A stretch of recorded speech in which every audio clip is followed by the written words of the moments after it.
안녕하세요. 책소리의 서다입니다. 오늘은 세이노의 가르침 중에서 부자가 되지 못하게 만드는 심리에 대해 함께 읽어보겠습니다. 우리 마음속 깊이 자리한 당연 심리, 비교 심리, 그리고 주변 인식이 어떻게 우리의 경제적 자유를 가로막는지 돌아보는 시간 되시길 바랍니다. 잠시 책 속으로 들어가 보겠습니다. 1990년부터 1999년까지 10년 동안 영국 워릭대 연구팀은 돈이 얼마나 있어야 사람이 행복감을 느끼는가를 연구하고자 매년 영국인 1만 명을 무작위로 추출해 생활 수준과 만족도를 분석하였다. 행복의 정도를 금액으로 측정하는 최초의 분석적 시도였는데 연구팀은 가장 행복감을 느끼게 하는 돈의 액수는 100만 파운드, 약 18억 원이라고 하였다. 국민 소득을 감안하면 우리 실정으로는 약 9억 원 수준이다. 연구팀은 100만 파운드의 돈이 있다고 해서 다 행복한 것은 아니고 일에서의 성취감, 만족스러운 결혼 생활, 건강 등이 행복을 결정하는 데 중요한 요인들이라고 결론 지었다. 이러한 뻔한 사실을 알아내는데 10년씩이나 소비하다니. 하긴 우리나라 교수들의 정부 지원 연구 결과들도 자세히 살펴보면 골 때릴 정도로 가관인 것이 많기야 하지만 그렇다면 돈 문제 이외에는 건강이나 가정이나 직장에 아무런 문제도 없는 사람들에게 돈이 생기면 행복을 느끼게 된다는 말인가? 잠시 동안만 그렇다. 왜 돈 문제 이외에는 걱정 근심이 없는 사람들에게조차 돈이 영원한 행복을 안겨다 주지는 못하는 것일까?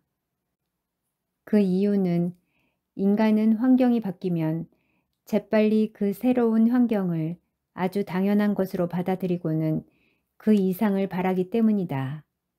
이른바 당연 심리이다. 전세를 살던 사람이 자기 집을 마련했을 때의 기쁨이 몇 년 못 가는 것과 마찬가지이다. 시간이 지나면 더 많은 것을 원하게 된다. 게다가 행복은 상대적인 성격을 가지고 있다. 우리는 독립적인 행복을 원하는 것이 아니라 주변의 다른 사람들보다 더 행복해지기를 원한다.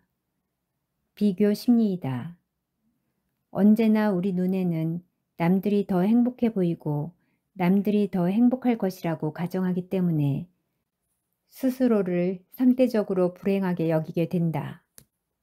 특히 주변에 세속적 성공을 거둔 사람들이 있게 되면 주변 사람들이 나를 불행하게 생각할 것이라는 생각을 하며 우울해한다.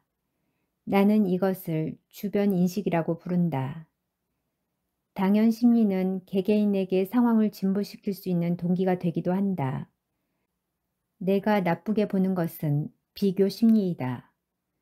부자가 되지 못하는 사람들 대다수가 이 비교 심리가 가져온 소비 때문에 돈을 모으지 못하기 때문이다.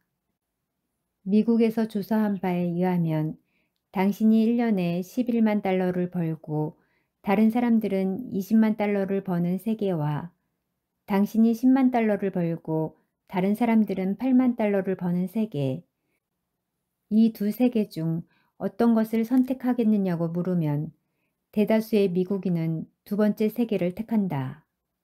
왜 그럴까? 바로 비교 심리 때문이다. 예를 들어 이웃집에서 차를 갖고 있으면 나도 차가 있어야 비슷한 행복을 누린다고 믿는다. 그래서 좀 무리를 하더라도 기어이 차를 사고야 만다. 추석이나 여름 휴가 때 중고차 값이 오르는 이유도 사람들에게 비교 심리가 있기 때문이다. 남들 다 자가용을 타고 가는데 우리도 그래야 되지 않느냐는 것이다.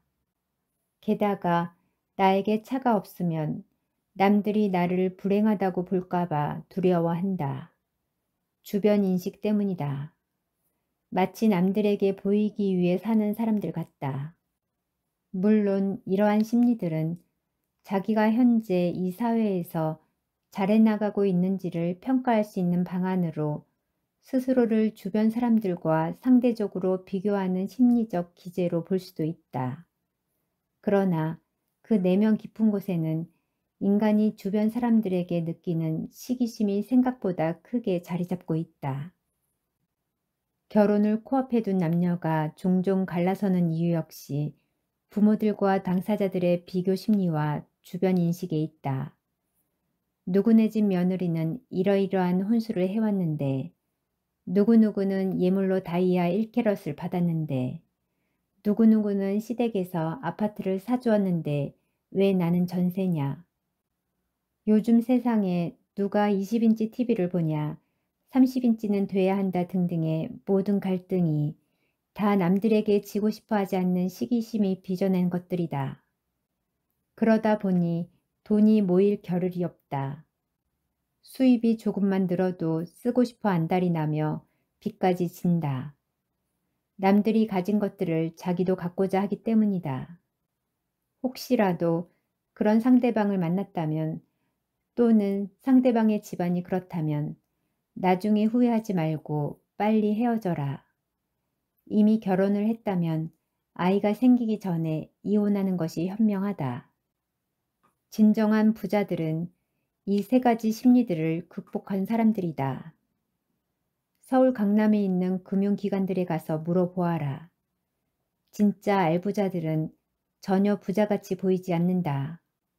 사는 곳도 강남에서는 평범한 곳에 살고 잠바 하나 걸친 사람들이 수십억의 현금을 움직인다. 고 정주영 같은 재벌 1세들의 모습이 TV에 비쳤을 때 도대체 부자같이 보이던 사람들이 한 명이라도 있었는가? 부자들은 남들이 어떻게 살든 관심이 없다. 흉내 내려고 하지 않는다는 말이다. 그들은 현재의 상황이 아무리 좋아도 언제든 다시 나빠질 수 있음을 알고 대비하려고 한다. 남들과 비교하며 살지 않는다. 남들이 무엇을 갖고 있건 간에 관심이 없다. 그들은 우선 돈을 모은다. 돈이 쌓이면 그 돈에서 나오는 수익으로 나중에 무엇이든 살 수 있다는 것을 안다. 원금을 건드리지 않고서 말이다. 나 역시 그렇게 살았던 사람이다.